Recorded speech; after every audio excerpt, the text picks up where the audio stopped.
Good evening, everyone. My name is E.R. Anderson. I'm the executive director of Charis Circle. Charis Circle is a nonprofit programming arm of Charis Books, and Charis Books is the South's oldest independent feminist bookstore. We are so honored and happy to welcome Shay Youngblood back to Charis in conversation with Linda Bryant for a celebration of A Family Prayer. It is a beautifully illustrated children's book that celebrates all the family, biological and chosen alike, who keep us safe and teach us to dream. Tonight's event is co-sponsored by the Kirkwood United Church of Christ. Kirkwood United Church of Christ is a progressive Christian community gathered in the Kirkwood neighborhood of Atlanta. They are a vibrant congregation that worships together and serves together, that cares about others and seeks to be authentic and is welcoming of all people. They are actively engaged in their community, living out Jesus' gospel of justice, mercy, love, and grace. And of course, we are very grateful to have Kirkwood UCC as a co-host for tonight's event. And we could think of no better co-host for tonight's event. And part of the reason we asked Kirkwood UCC is because Linda is a longtime member of Kirkwood UCC. Linda is also, of course, the co-founder of Charis Books and More.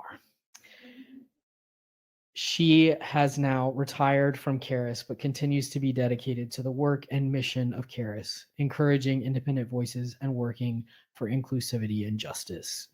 She enjoys serving as a spiritual director, companioning people seeking to deepen their spiritual journey. Linda is, as always, an avid reader and loves encouraging writers. She adores her children and grandchildren and her beloved wife, her spiritual community, and her yard filled with flowers, some of which we have right here with us tonight. So it would not be a Charis event without beautiful Linda flowers. And this is a real homecoming because we get to welcome Shay Youngblood back to Charis. Shay is a writer, educator, and interdisciplinary artist. She is the author of the novels Black Girl in Paris and Soul Kiss, a collection of short stories and numerous essays. Her published plays have also been widely produced. Her short stories have been performed at Symphony Space and recorded for NPR's Selected Shorts. She received an MFA in playwriting from Brown University. Her current projects include a novel, an ongoing multimedia performance work on architecture, memory, and the environment, and a commissioned play inspired by interviews with over 100 Southern Black women. She is a board member of Yaddo Artist Colony and a commissioner on the board of the Japan-U.S. Friendship Commission. You can find out more at shayyoungblood.com. So we are so glad to have a robust group of folks with us virtually, many of whom are longtime friends and family of y'all. So they are all shouting out their love in the chat, and we are delighted to have such a robust group with us here physically in the space. If folks would like to ask questions in just a little bit, just know that if you're physically in the room, I'm going to bring you a microphone so everyone can hear you. And for our folks in the chat, I will verbalize your question for you so that everyone can hear you. But now, without further ado, I'm going to pass it over to Linda Bryant so that she can help us get into this lovely conversation.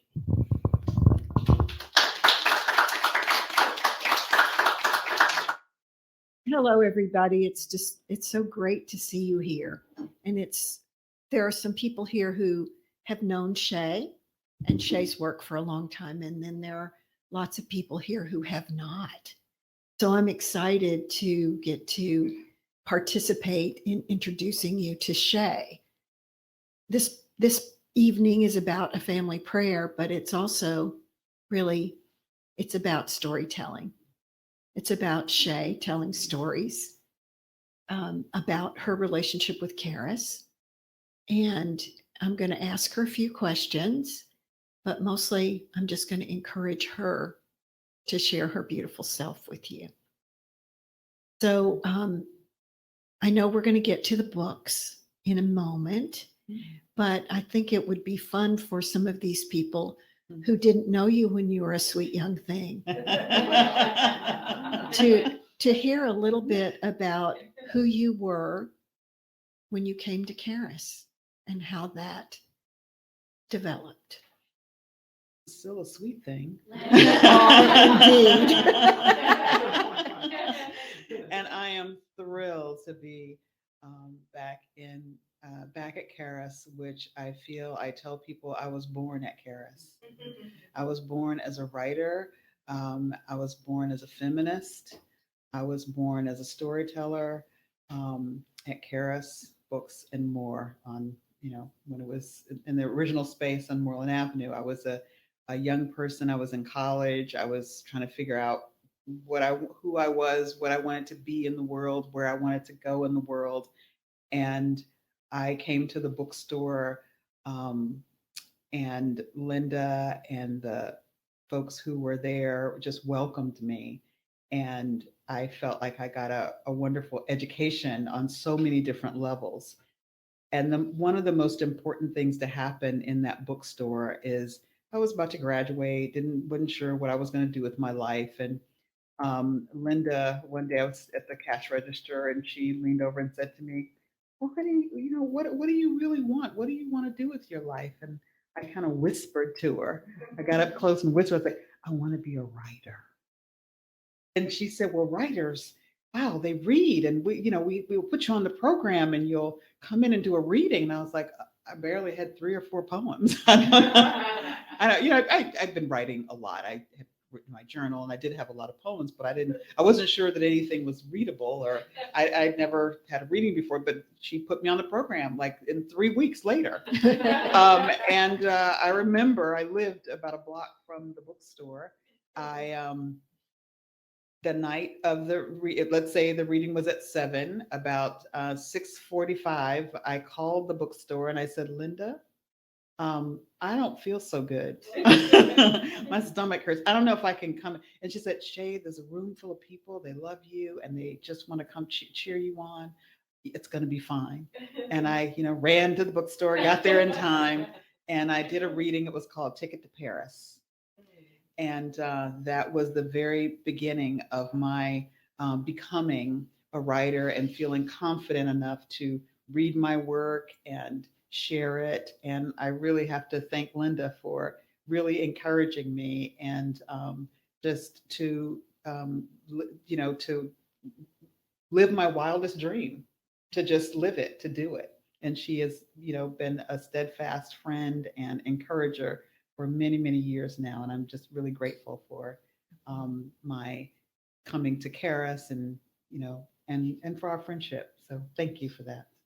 Absolutely. And that became such a treasured relationship in my life and is still.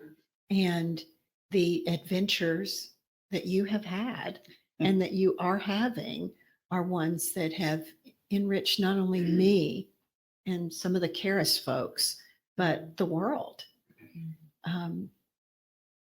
Shay's first book was called Big Mama Stories, and it was about her big mamas, and I learned about big mamas through Shay. And so that became many things. It became a play, Shaking the Mess Out of Misery. And if anybody didn't see that play, it was an amazing play, and it's been performed in many, many places since then.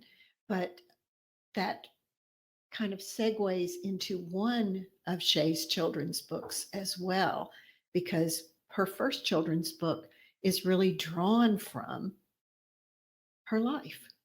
So why don't you tell us a little bit about Mama's Home? I grew up, my birth mother died when I was about 3 years old. I grew up with 8+ big mamas. I grew up in a household with a great grandmother and a great aunt, and across the street was another great aunt and her husband, my great uncle, in Columbus, Georgia, just down the road. And in Alabama, every summer I would go visit my great grandmother, my maternal great grandmother and great aunt. And there were ladies of the church, and there were ladies in the community.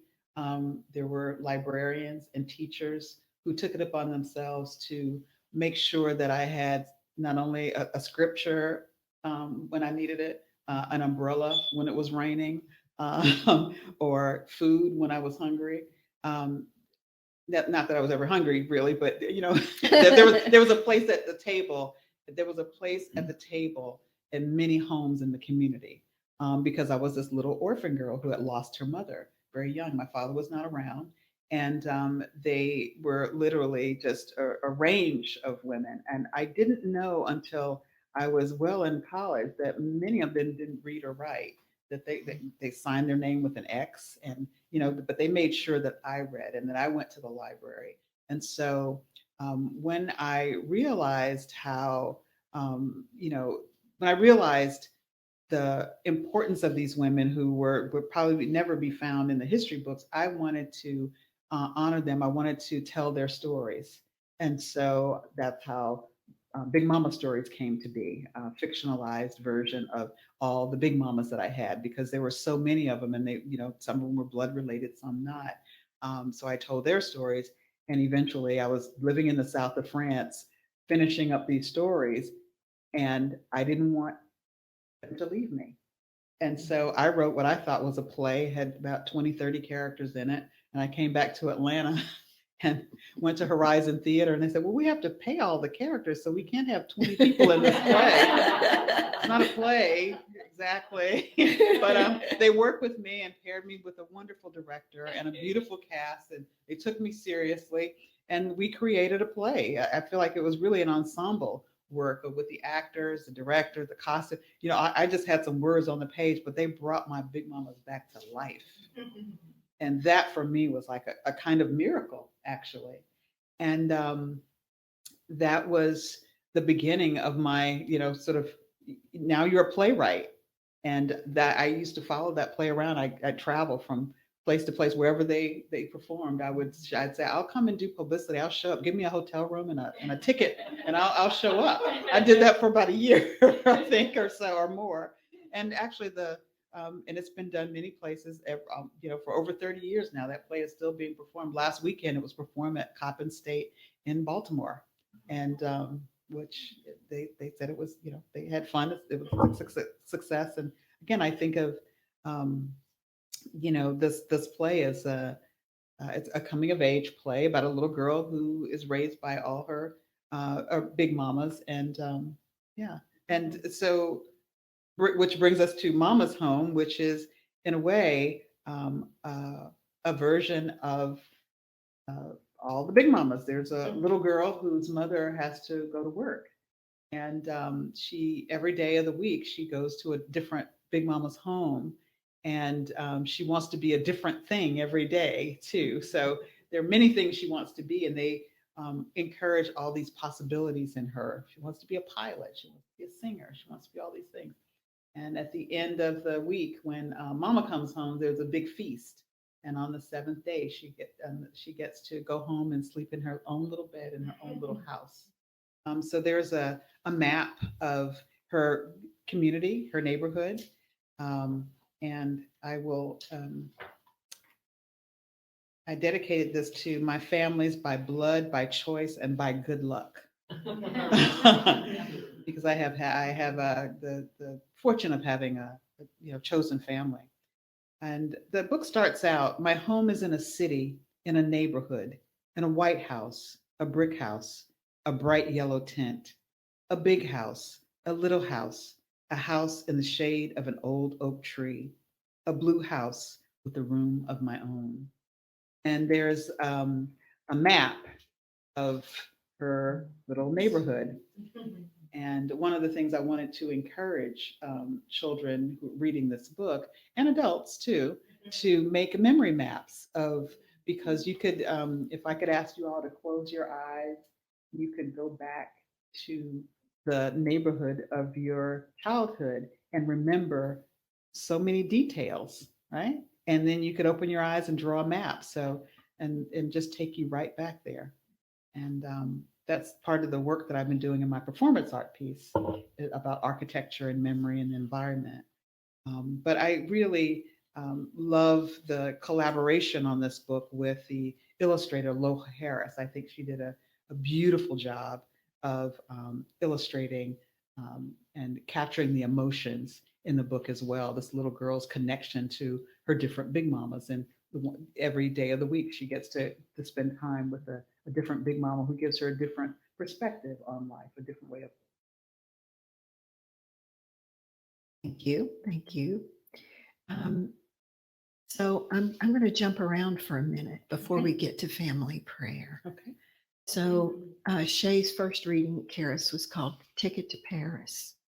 And she mentioned that she was living in France and she had this love affair with Paris. She wrote a novel called Black Girl in Paris. That's quite a wonderful book. But she has another adventure coming up that has to do with that book.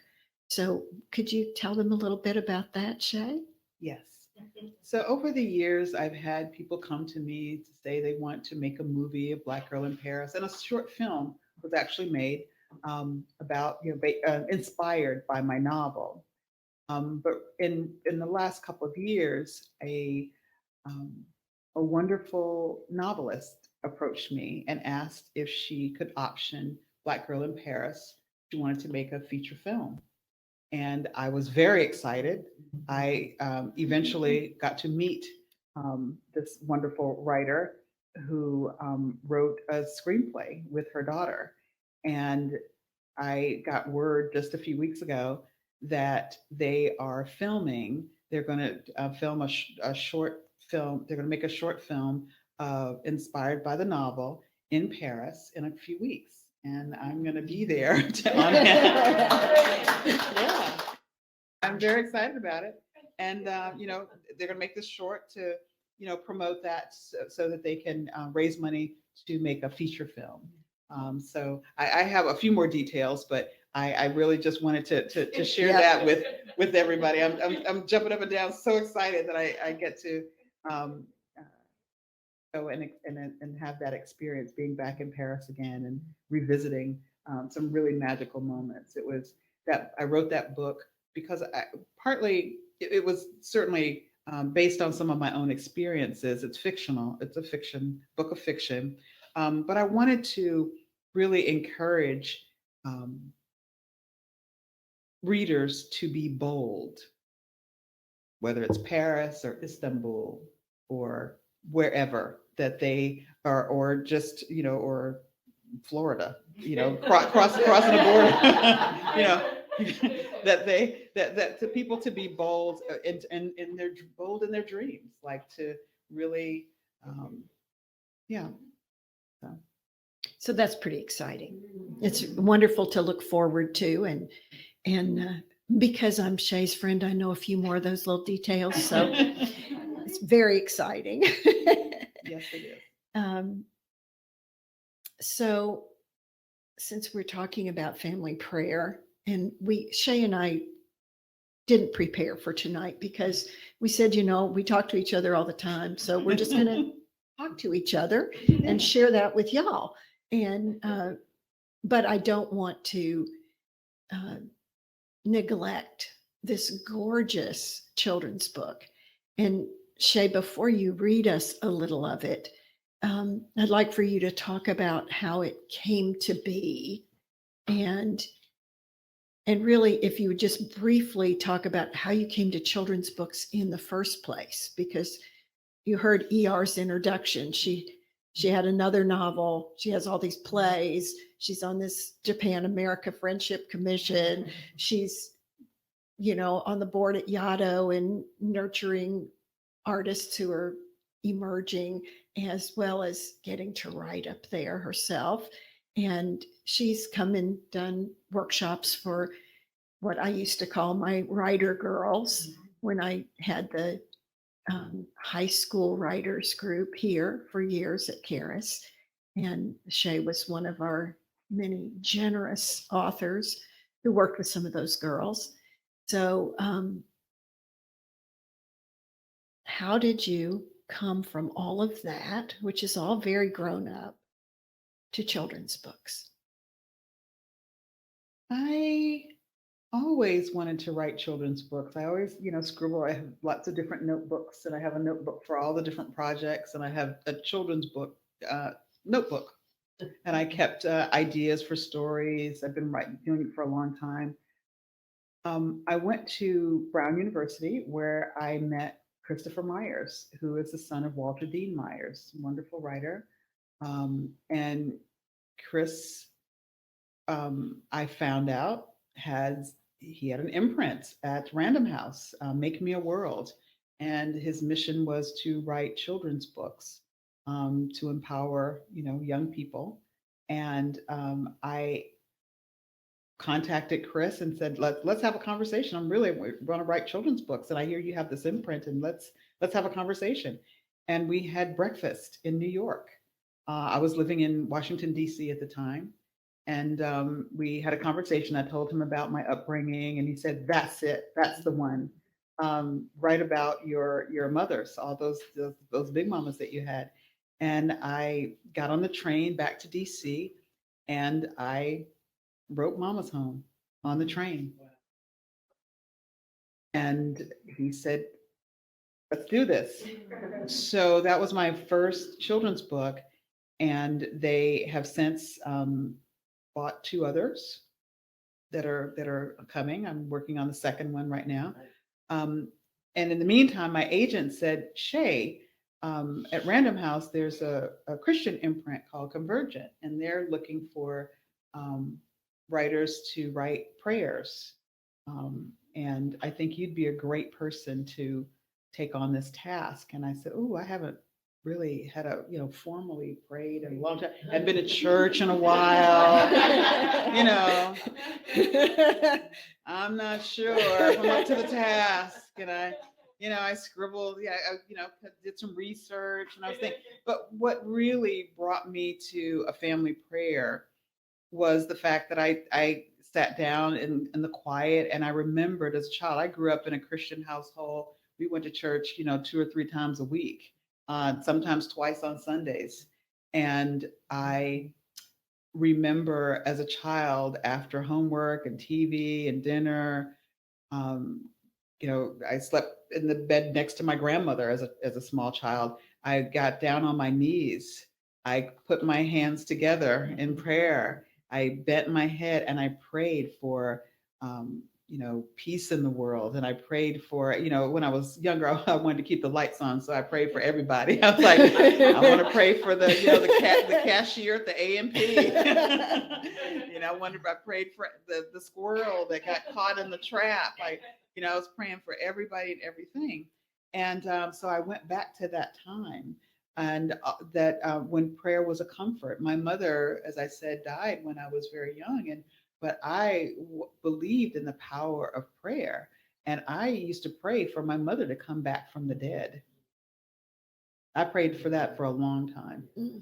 I really believed that she might come back. There was hope because God is powerful. And I prayed for sisters and brothers. And although my mother did not come back, there was a moment, a flash that I had that, oh my God, I looked around and I had all these. I didn't have just one mother like regular folk. I had many mothers. And it was a revelation for me to have that moment of recognition that I was so well loved and so taken care of and mothered, that it was an overwhelming and a beautiful feeling. But that power of prayer, I think that comfort. So when I was writing this, I wanted to, these hard times. We've had some really interesting and hard times, and I thought about children who were having to worried about parents who were going out into the world. Would they come home? Would they, worried about COVID, and I wanted to create something that would be a comfort to families and especially to children. And I'll read just, if you don't mind, I'll read just a little bit. Please do. This little girl has prayers for all the members in her family, her extended family. My mother is a blessing. Keep her safe from harm. When I wake up in the morning, she shines brighter than the sun. She listens to my hopes and dreams. She watches over me while I sleep. Mothers are a blessing. Keep them safe and well. My father is a blessing. Keep him safe from harm. He wraps me in the comfort of stories about the big wide world. He teaches me to see that rainy days are lucky days. Fathers are a blessing. Keep them safe and well. And I thought that refrain, I wanted the music of that repetition of praying prayers for her brother, her sister, her aunt, her uncle, her extended family, her godparents, her babysitters, her dog. And also, she herself is a blessing. And so that's how the book ends, is that, she, herself is a blessing to Read her that family. page. Read Yes. that page. And again, this wonderful illustrator, I was just so delighted with the choices that she made. So the last passages. I am a blessing to my family. I love them each, every one. When they are far away from me and I am far away from them, my prayers surround us all with peace and love, morning, noon, and night. I am a blessing. I am safe. I am well. I am loved. And then you say amen. Yeah. Right? They can say whatever they want. And whatever is a comfort. I have found that I love to read to people, and I do that a lot. And my granddaughter, who I hope is watching, has had Mama's Home read to her, and she will certainly have a family prayer read to her. But I also think it's a beautiful book for adults, a beautiful book to share with someone that's just so simple and so and so non specific. Just a spirit gathering, a spirit awareness, so it can be for any age and anybody. So I suppose I should open it up for questions. Joy. How do you come upon your illustrator? How did that happen? Actually, my agent, between my agent and the publisher, they offered me options. They said, and they offered me the opportunity to look for if there's someone that you're interested in that you wouldn't, and I didn't have a lot of choices, so I did look up lots of different, read children's books, did some research, but I was offered some choices. And I looked at the work of a lot of illustrators and was drawn to both of these illustrators, and just feel really lucky that they were available, because these books take a while. I wrote like I said, I wrote Mama's Home on the train going home, and there was editing involved, including with family prayer. I still had a lot of editing to do once I, kind of did those early drafts. But then I have to get the script, the text tight, send it to the illustrator, and they work on it 6 months to a year, working on drawings and sending them back. And what do you think about this? And I feel fortunate I was able to have some influence or some, make some suggestions in terms of the family prayer, the little girl, and the way she looks like little girls in my family.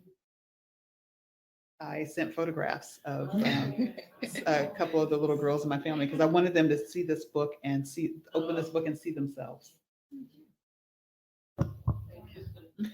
Inara wants you to know that she is watching. Hey, That's my Inara. granddaughter. Yeah, hey, Nara. That's She my loves friend.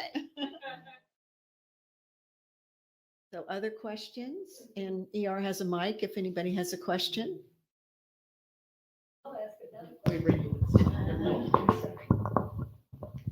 Can you share with us who that person is who's behind the coming piece? Yes. Natalie Bazille, the author of Queen Sugar, Oh, yes. is the she has written our We Are Each Other's Harvest, about Black farmers, and this is a new project she is working on. Black Girl in Paris as a feature film, and she and her daughter wrote, as I said, wrote the full script. So I'm delighted to be Fantastic. working with her. You are, you Yes, have I feel very obviously privileged. done good things in your life because it's coming back to you, Yeah. if I may say. And I do think, I think of Natalie as a friend too. Yes. I had the opportunity to go to a Freedom Writers Retreat for Black women writers, and I got a chance to spend time with her and get to know her, and so I feel privileged to count her among my friends as well. So I am a friend. Yeah.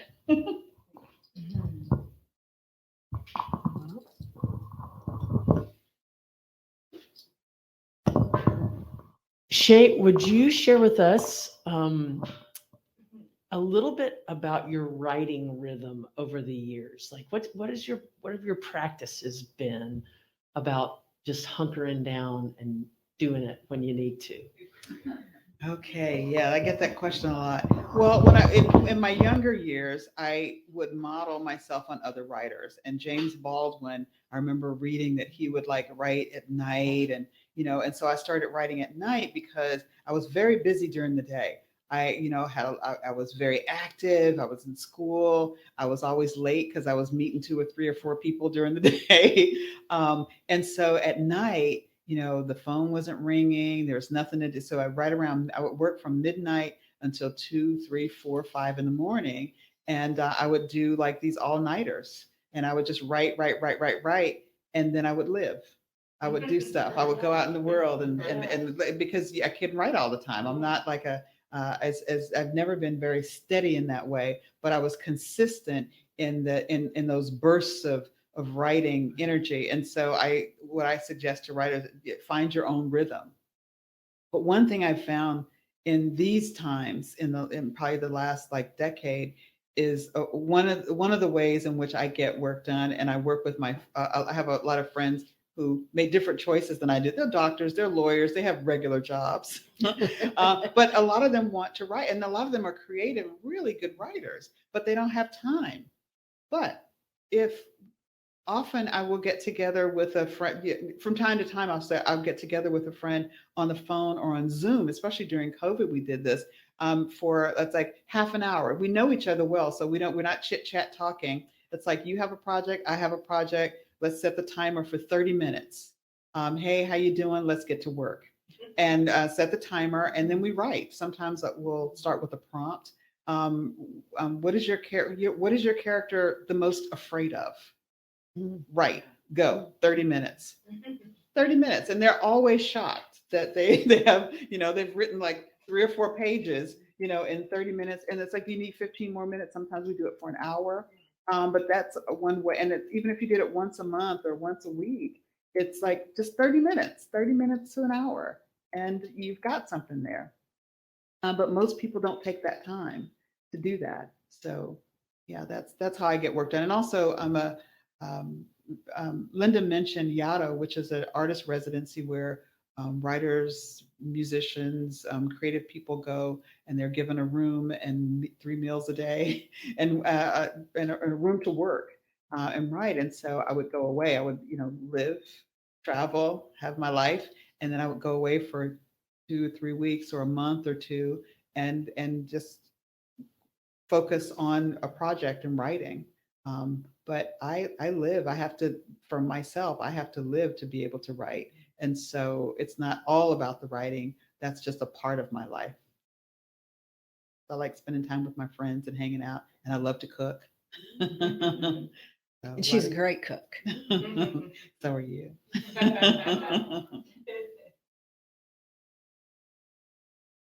Any other questions? You got any questions online, ER? No, but I'll ask you. One of the things that we like to think about at Charis is like who are the people on your shelf with you. So that can be, I'm curious since you write across so many genres. Oh my goodness. I have to say that I am fortunate that I have a lot of writer friends. So, and they have books out now. My friend Angie Cruz has, she is amazing. She has a new book out. Um, and I'm blanking. There's so many contemporary writers that I am reading and listening. I listen to a lot of audiobooks as well. So I have to say that my range of reading is really eclectic. I read history, I read cookbooks, I read um, comedy, I read historical fiction. Um, I watch a lot of TV. Yes, I watched Queen Charlotte. I finished it. So anybody want to talk about it? We haven't watched that. You better get on it. So I try to keep myself. I go to the museum. I'm inspired by music, dance, and so all of those things feed my work and feed my creativity. And I have most of my life challenged myself with different forms. That's why you see the performance art pieces, the poetry, the plays. I really like the challenge of working in new forms. And so a children's book was in a way, it's like I want, let me see if I could do that. In a way, it's like some of those things like, let me see if I can write a radio drama. Give me a challenge. I like the idea of trying new things. So and stretching myself. But I think creative people will be creative in any pursuit. Some people are afraid. It's like, oh, I don't know if I can write a play. It's so, I'm what if it's not good? Well, what if it is? Yeah. How about it? How about it? A director friend asked me the other day. Yes, about maybe reviving. So that's on the way. I don't have to do anything. You don't have to do anything. It might come back around again, but I love it when it comes around again because again, my big mamas come to life, and it makes me very happy to kind of be in the room with my big mamas, and it's not just my big mamas because the actors bring themselves and they bring their big mamas to it, and so every time it's a different. I'm not seeing the same play. I'm seeing all these different women come to life, other big mamas. And so it's really wonderful for me to kind of see that kind of live on. The most recent play that we've seen of Shay's was at Horizon Theater just recently. How many of y'all saw it? Square Blues? Yeah. And that play you was want to talk about that for a minute? Oh yeah, that I wrote Square Blues when I was in graduate school about 30 years ago, and nobody would produce it. It was very, at the time, I was told it was too provocative, it was too much sex. And there were naked people in it. There a lot of queer people. The premise is that it's a family it's set in Georgia I think it was in the 80s at the time, 90s. And a family of activists. The grandmother, she was married to a Jewish man in the 50s when it was illegal. It was against the law. Her granddaughter is activist, queer activist. She's painting naked people on the courthouse wall and getting arrested for it. And her grandma's like, "What are you doing?" And her father, he is a reparations activist. And at that time when I wrote the play, reparations was a bad and nasty word. Nobody wanted to talk about that. That's all people are talking about now. But at the time, it was, people did not want to hear that, and nobody would produce that play. And so fast forward, I came back to Atlanta, Horizon Theater. They asked me if I had a play, and I was like, well, I showed you this a few years ago. I still got this, and you see what's happening right now, right? And it was really kind of timely. And it time came, but it still even seemed like it was a little bit tame compared, but it was rather timely. Unfortunately, that some of those issues were still, still there. So, yes. We do have another online question. So Jean Real asks, how do you work through your fears or if you get stuck on something? Well, I get quiet. I turn the TV off. I get quiet and listen. That's how I get over the fear. I'm a really people who know me, they think I'm very bold, and she's always traveling and doing things. I'm like one of the scariest persons in the whole wide world. I'm scared, and I let people know it's like, it's okay to be scared, but still kind of work through that and do it anyway. Try. It's my grandma said, try has never failed. So I try to get quiet and really give myself time to work through my fear. It's easier said than done, but time really has helped me to kind of get over being afraid to do something. So I've become rather fearless certainly in the creative way of just, why not? It's not, trying is not going to kill me. Like to try something, and if it doesn't work, I'll try something else, like take another turn. So there's always, I don't feel trapped in a way. It's like I always think, well, if I can't do it this way, I can do it that way. I can take another turn. I don't allow myself to get trapped into a corner, especially around the work.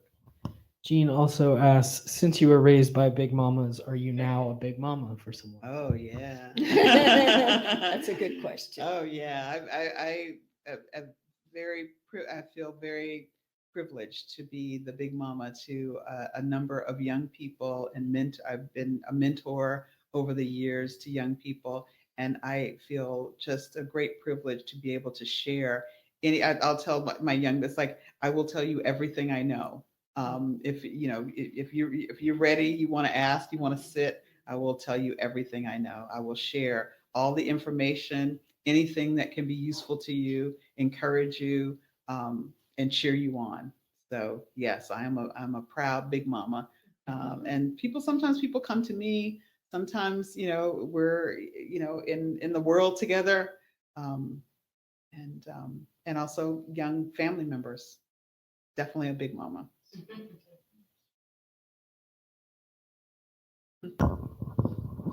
Shay, first of all, I applaud so how gracefully you've navigated your life over a long period of time. We met a long time ago. My name's Abby.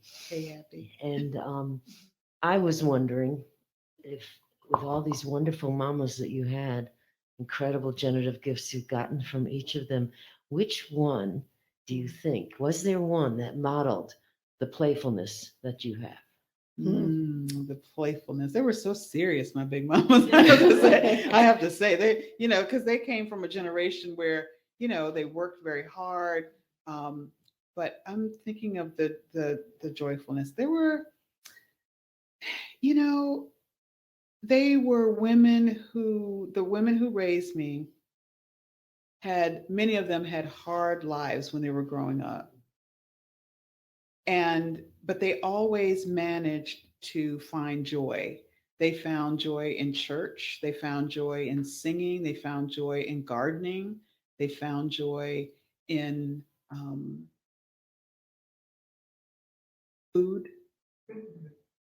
I can still hear the laughter of some of my women who I think, what do you have to remember as I got older and thinking what a hard life they had. What do they have to laugh about? That must have been so difficult, all the loss and the disrespect that they got. But they managed to find joy in everyday things. And I think that's the thing they conveyed to me.